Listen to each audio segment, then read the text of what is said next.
We are often so fixated in finding solutions to our problems that we don't pay any attention to the nature of problems, where the problems are arising from. Why is problem a problem? Because in a majority of cases, what happens is that an action happens, an external action happens, and the body reacting to that action immediately produces a sensation. And now that sensation is so uncomfortable that I don't want to feel it. And that exacerbates the suffering, because then the sensation, starts becoming more and more intense. And this whole movement of trying to find a solution is just usually something very superficial. The solution is usually a superficial thing.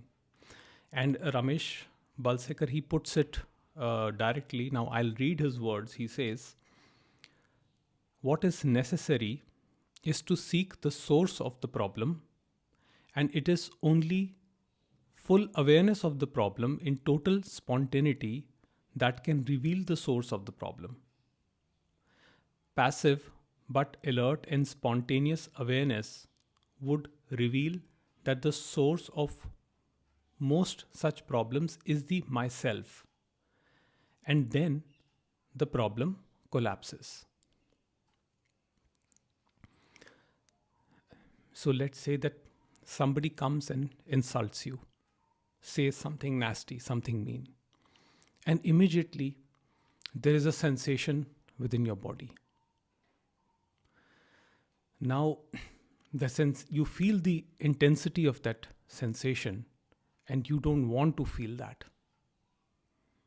So, you contemplate different methods, maybe breathing, maybe yoga, maybe reading a book, maybe switching on the television or scrolling on the mobile. And I don't see anything wrong with that. I mean, if something is too intense and requires some external help, that's okay. But at the same time, all these methods are basically avoiding the root of the problem. And the problem is that who are these sensations arising to? It is usually the conceptual thought me that attaches itself to the sensation, saying that I am experiencing this uncomfortable sensation. It can be anxiety, it can be sadness, it can be anything. And taking ownership of that sensation, now it wants to find a solution. And in that, it avoids the root of the problem. That is, it fails to see its own existence, which provides continuation to the sensation, and hence the problem. Because it has built an association with the sensation as being an undesirable sensation. It has created this connection with the event, the insulting word from someone, and immediately this sensation, it comes up. And it is nobody's fault. This is conditioning. This is what happens in life. So if the sensation comes up, let it come up. And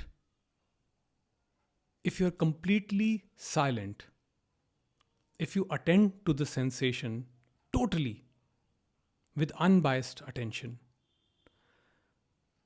what you find is that what is perceived as the problem is actually nothing but a sensation. And then there is no resistance offered to the sensation. Therefore, it does not propagate as suffering in horizontal time. The sensation is simply seen as the sensation and it drops.